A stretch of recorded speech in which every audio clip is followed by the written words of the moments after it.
Hello there and welcome to Black Jackal Gaming. We're going to take a look at the Gladiator Reaper, which is one of the Primaris tanks. Comes with quite a lot of small arms fire, which is always useful, but really good anti-infantry ability to ramp up its damage output. It's got a solid durability profile like the rest of the Gladiators. It's good in a lot of the detachments, which is quite useful, and it works really well with Oath the Moment. So let's take a look at it. The datasheet comes in at 160 points. Got movement 10, toughness 10, 3 up save, 12 wounds, leadership 6 and objective control 3. Has deadly demise D3, so when it's destroyed you roll D6, and on a 6 it explodes and does D3 mortal wounds to spy units. Its range profile comes in at ballistic skill 3+. The weapon attached to its turret is the twin heavy onslaught Gatling cannon. Comes with devastating wounds and twin link. Devastating wounds being critical wounds automatically bypass the save throw of your opponent. Twin linked allows you to re-roll the wound roll. Comes with a 24-inch range, 12 attack, strength 6, 0 AP, 1 damage. Got a couple of small arms fire weapons to come along with it. It comes with 2 Tempest bolters. They're rapid fire 2.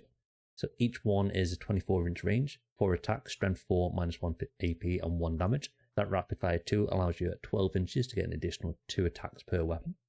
You can equip it also with the Iron Hail Heavy Stubber, which is rapid fire 3. It's 36-inch range, 3 attacks, strength 4, 0 AP, 1 damage.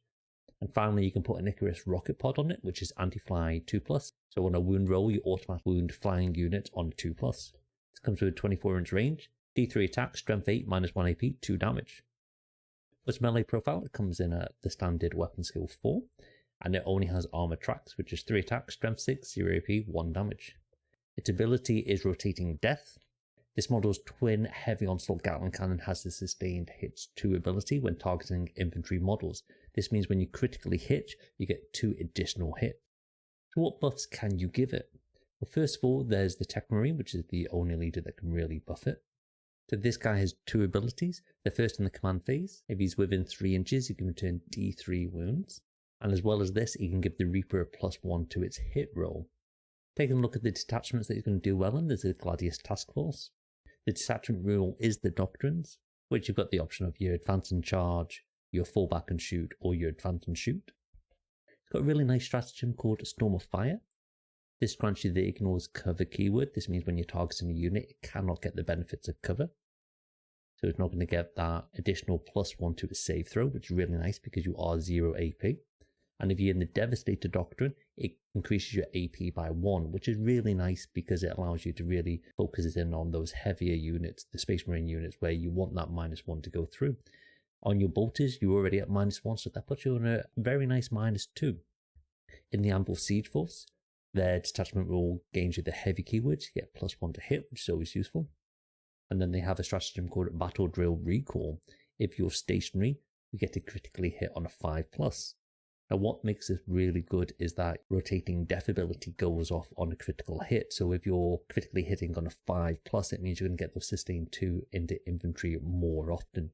Especially with your Oath the Moment, you're going to be able to re-roll into this and really fish for those additional hits. There's an Ironstorm Spearhead. Their detachment rule, you can re-roll a hit, wound or damage roll for each turn. It's got a nice stratagem that's similar to the last one. So this is Mercy's Weakness. This allows you again to critically hit on that 5+, which is really important when you want that sustained hits 2 to go off. Then there's Firestorm Assault Force. Their detachment rule grants you the assault keyword, which is really useful because you want to be getting in that half range to get your bolter and your Iron Hail Stubber to get the rapid fire. So you want to be getting within 12 inches. And it's got the additional rule that when you're within 12 inches, you get +1 strength. So now you're going to be wounding Space Marines on 2s, which is really nice. Then your bolter and your stubber, which will usually be on 4s into Marines, they're going to be in 3s, which is really good. There's a couple of units that allow you to get the best out of it as well. The first being the Storm Speeder Hail Strike at 115 points. This has an ability that once you've hit an enemy unit with this vehicle, you get to choose one unit, and then all other started units that are targeting this unit get an additional AP. This is really good because you do have that 0 AP on your Gatling. Now getting that to 1 AP with those sustained hits 2 is really nice because that allows you to chew through infantry. At 0 AP, it's not quite as useful. There's another Storm Speeder that's quite good, the Hammer Strike at 125 points. This is a similar ability. You select one enemy unit that's been hit by this unit, and until the end of the phase, they cannot gain the benefits of cover, which again is really nice because you have that 0 AP. It's going to stop them getting that +1 to their save. So it's going to make it much easier targeting like units such as your Astra Militarum and your Elder Guardians. So taking a look at the tactical overview for the unit. The Gladiator it's a great unit as long as you can target the right type of target, and it will be infantry. If you're going into heavier targets and you're not getting the devastating wounds going off, it's going to really struggle. And if you're going into a unit that has a 2+ save, such as Terminators, then that 0 AP is really going to hurt you, especially if the sustained hits doesn't go off. Those 12 hits are not going to do a lot of damage going into Terminators. It's really essential that you do activate their ability. Without the sustained hits 2 going off from the rotating death, it does become a pricey vehicle that is not going to do an awful much. So the best thing you can do is combine it with the Oaths of Moment, because then you can fish for those sustained hits too.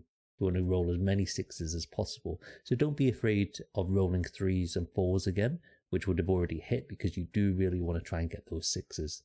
This is really nice if you are getting that +1 to hit from either being given the heavy keyword from the Amble Siege Force or potentially from an Incursor, which can give you that +1 to hit. That makes it much easier to chase these 6s because you're going to be hit on 2s, so you're going to fail a lot less often. Because you do really want to get those sustained hits too going off, critically hitting on a 5+ really lets the unit shine. So those 2 stratagems that allow you to do that are brilliant when used with the Reaper. This allows you to change those 12 shots into an additional 4 shots on top, rather than just the 4 you'd get on average. And if you're using this with Oaths of Moment, then you're going to get an additional 2 to 4 hits on top of that as well. So you can really fish for those additional hits to do the most amount of damage. Now the lack of AP does hurt the unit. They did have -1 AP in 9th edition and they lost that. So if you can gain access to it via the Gladius Task Force or the Hail Strike, that's really going to be beneficial, and it's going to allow you to target those heavier units. Now if you are just targeting guardsmen, especially if they're not on cover, then that 0 AP is not really going to hurt you too much. You can still really churn through them. But if you are targeting a Marine, that 0 AP means you're going to do minimal damage. Now it is mostly a short range vehicle. It does only have that 24 inches range, but to get it to really shine, you do really want to be getting to those 12 inches. So you've got the 2 bolters getting the rapid fire, as well as the iron hail. Now 2 bolters don't sound fantastic, but you are getting -1 AP on those, so it is useful, especially when you've got Oaths of Moment. And if you are accessing an ability to get the additional AP, that -2 AP is really telling. The main purpose of this task is to target the units that your opponent wants to hold objectives down or score secondary points. These are usually quite cheap units that have low toughness or low model counts, and they really do just want to have them there doing actions, hiding away on objectives, and just being used as a cheap way to score victory points. Now, if you can target these, it's really going to force your opponent to think about what units it's going to use to score its own points. The idea really is to clear out these point scoring units. This will force your opponent to have an expensive unit that has to use on objectives or actions. If it's got a really expensive melee unit and then it has to sit in its own deployment zone on an objective, then that is a very successful way to use it, because it's taking the efficiency away from one of your opponent's key units. And if it's a shooting unit, if it's having to do an action instead, it's not going to be able to shoot, so you're really minimizing its ability to do damage. Now it does shine into those T3 bodies because you are wounding on 2s with your Gatling. So on average into Guardsmen, you're doing 6 to 7 dead Guardsmen just with the Gatling alone. And then you're going to kill an additional 5 with the Stubber and Bolters. And then you got 1 with the Icarus rocket pod. So you can really churn through quite a lot of our Guardsmen without even activating Oaths of Moment or using stratagems. Now if you do factor in Oaths of Moment, it's going to take you to an average of 18 dead Guardsmen, which is a fair few Guardsmen for the tank to take out. Now if you do activate it critically hitting on a 5+, then the Reaper can easily take out 2 full squads of Guardsmen with attached characters as well, because you can split your fire. You've got a substantial amount of hits coming in, and with all the rerolls available to you, plus Oaths of Moment, you've got that potential +1 to hit. It's going to make it really hard for your opponent to prevent you from taking out these units. The Reaper can always do a job in a pinch as well, hitting your heavier targets. It does have the Devastating Wounds keyword, and it does have access to the 4 rerolls due to it being twin linked. So you can try and fish for those 6s just to try and clink off a couple of wounds on a heavy hitting unit. You've also got Tank Shock stratagem that you can use, which you're going to average 2 to maybe 3 wounds with that as well.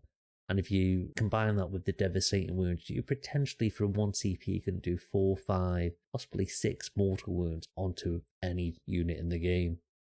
So in conclusion, the Reaper is a really useful tool, but it is going to be defined by your meta. If you've got an infantry heavy meta, then it's going to be a really useful option for you. But if you're running into a lot of vehicle or walker heavy or titan heavy meta, then it's not going to do as much. You should always be playing into the meta in your local scene rather than the meta more broadly, because what's happening in your local scene is always going to affect you much more than what's happening everywhere else. Because it's got that quite good durability profile, it can be a mid-table bully. It can really get into the thick of the action, getting quite deep into no man's land, and really bully and dominate infantry units. It's really good in Overwatch as well, because you do have that sustained hits 2 going off on the 6s, so 6 is going to be really useful. And then you do have the 4 reroll to wounds as well with your Onslaught Gatling Cannon.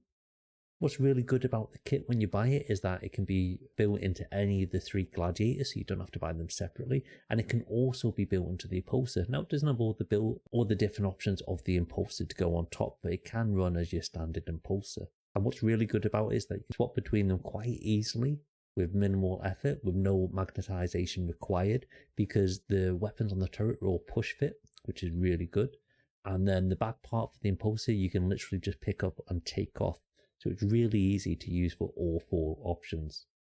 Now the Gladiator variants are not seeing a lot of action on the tabletop. We did have a little bit of the meta where the Lancer of Valiant, can't remember exactly which one, was seen quite a bit. But now the Ballistus is the current king on the tabletop for Space Marines. You're seeing them taken a lot more often because they're really great value for the points, especially with the additional 2 shots coming in on the Intercessors being able to focus on infantry. So the Gladiators haven't been seeing as much play as possible. But with another balance update around the corner and a little bit of internal balance possibly, they might see a points reduction in the update. What's more likely is probably GW will put the Ballistus up and a couple of other options up in price like they usually do for Marines. So it might become a little bit better just naturally through being more efficient because everything else got more expensive. If you like the video, hit the like button, subscribe to the channel to see all future content. Take it easy, I'll see you next time.